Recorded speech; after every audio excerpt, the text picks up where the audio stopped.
اعوذ باللہ من الشیطان الرجیم بسم اللہ الرحمن الرحیم نحمدہ ونصلی علی رسولہ الکریم۔ انتہائی قابل احترام سامعین و حاضرین، مجھ سے اچھے لوگوں، السلام علیکم ورحمۃ اللہ وبرکاتہ۔ دروشی پڑھ لیں۔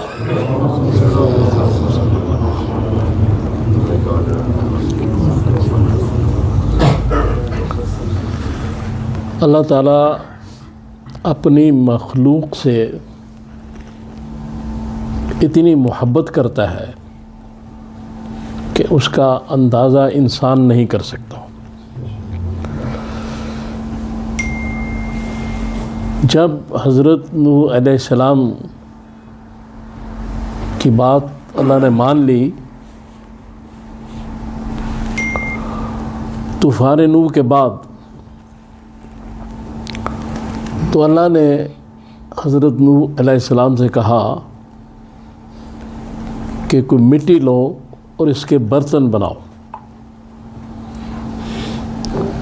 لہذا اللہ کا حکم تھا، انہوں نے مٹی لی اور برتن بنانے شروع کر دیے۔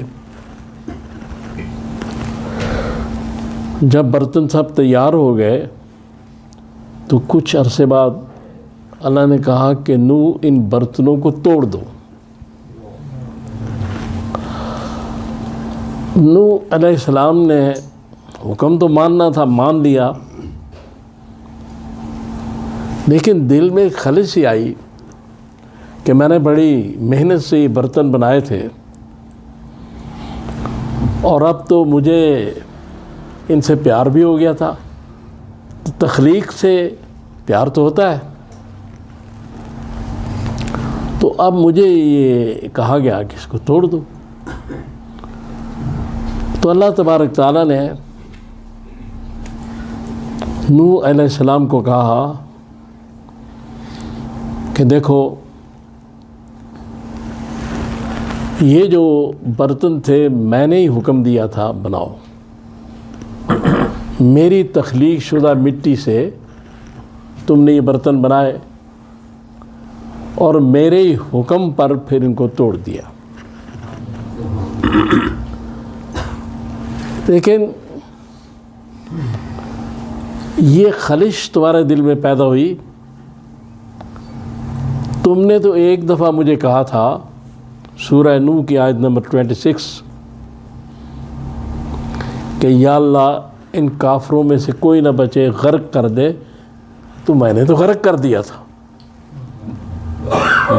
یعنی یہ انداز قرآن کا، یہ آیت کا مفہوم یہ ہے کہ جب تم نے برتن بنائے، تمہیں محبت ہو گئی، تمہارا دل نہیں کر رہا تھا اپنی تخلیق کو توڑنے کا، تم نے مجھے کہا، تو مجھے تو اپنی مخلوق سے اس سے زیادہ محبت تھی۔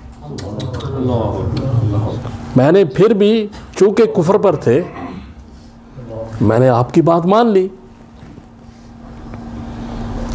تو اس سے آپ یہ اندازہ کریں کہ اللہ تعالیٰ ہم سے، مخلوق سے محبت کتنی کرتا ہے اس بات سے۔ چونکہ ہم مسلمان ہیں، ہمارا ایمان ہے قرآن پر، احادیث پر، انہی کو بیان کیا جاتا ہے۔ دوسرے لوگ جو اس کو اساطیر اولین کہتے تھے، ان کے لیے تو نہ اس وقت یہ تھا کچھ، نہ اب ہے، یہ تو انہی کے لیے جو ایمان رکھتے ہیں۔ تو ایمان والوں سے ہی بات ہو رہی ہے۔ تو اس لیے اس کے بعد آپ دیکھیں کہ اللہ تبارک تعالیٰ نے قرآن میں کہا وَمَا خَلَقْتُ الْجِنَّ وَالْإِنسَ إِلَّا لِيَعْبُدُونَ، یعنی میں نے انسان جن کو اپنی عبادت کے سوا اور کسی کام کے لیے پیدا نہیں کیا۔ اب فرشتے وہ جب انسان بن رہا تھا اسی وقت انہوں نے کہا عبادت تو ہم بھی بڑی کرتے ہیں، لیکن فرشتوں کی عبادت کیا ہے؟ فرشتوں کی عبادت بے شمار فرشتے سجدے میں پڑے ہیں، ازل سے بے شمار فرشتے قیام میں ہیں، بے شمار فرشتے رکوع میں ہیں، نماز کی مختلف حالتوں میں فرشتے عبادت کر رہے ہیں، اس کا ذکر کر رہے ہیں اللہ کا۔ اللہ تعالیٰ نے ہم انسانوں کے لیے وہ سارے رکوع سجود قیام ایک نماز میں جمع کر کے ہمیں دے دیے.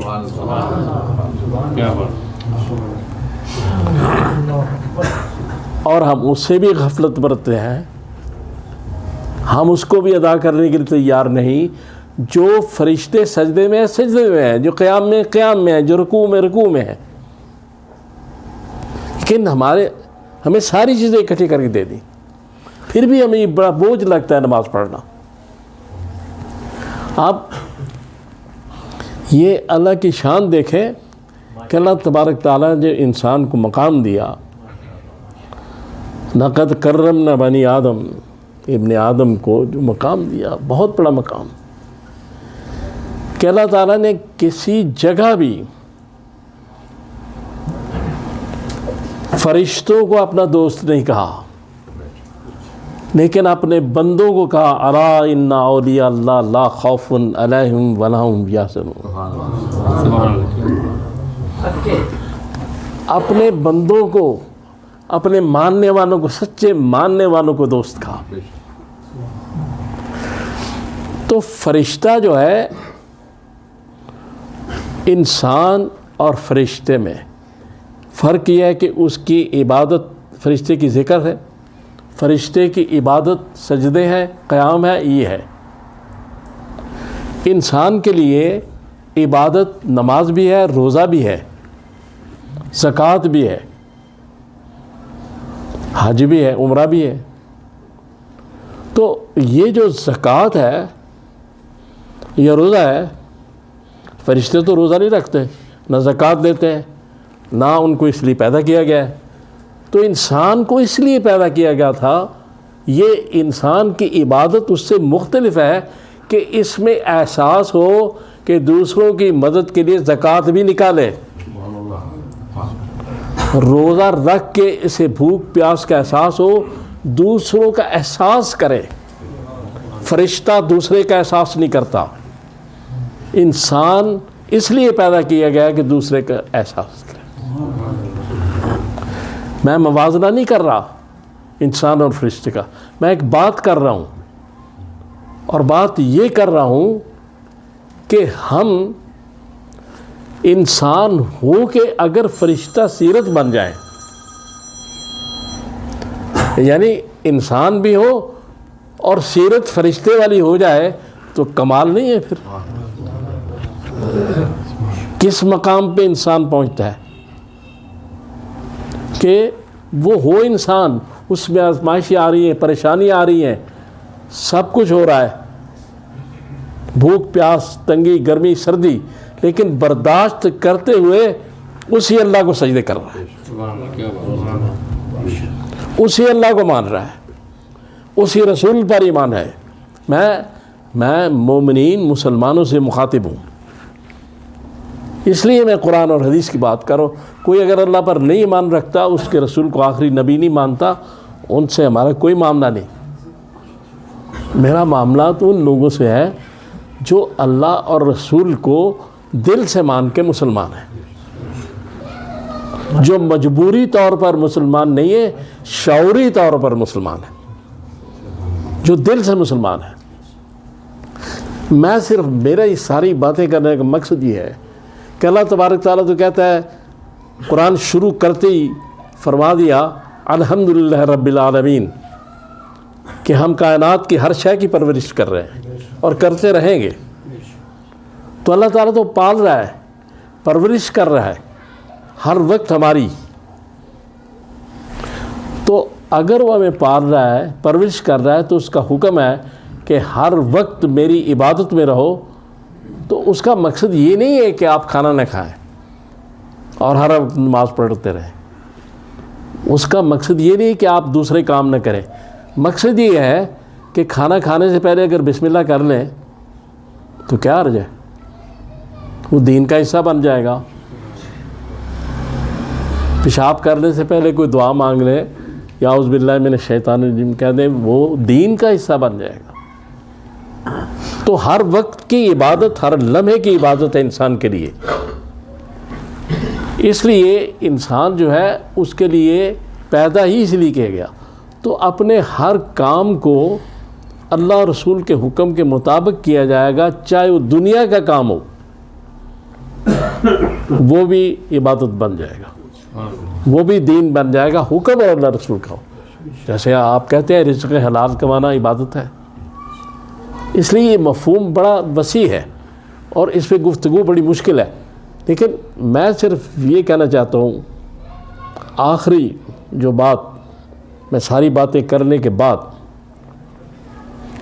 جو بات میں کہنا چاہتا ہوں وہ یہ ہے کہ جو اللہ ہمیں پالتا ہے، جو ہماری پرورش کرتا ہے، اور ایک ضعیف حدیث میں ہے کہ اللہ تعالیٰ ٹوٹے ہوئے دلوں میں رہتے ہیں. یعنی جو شخص زیادہ رنج پریشانی میں ہو اس کو اللہ کے حوصلے کی زیادہ ضرورت ہوتی ہے. تو جو اتنا خیال رکھتا ہو کہ میرا بندہ پریشان ہے، دکھ میں ہے، اب میں اس کو حوصلہ دوں، ہمت دوں، شرط یہ ہے کہ اگر اس کو پکارے.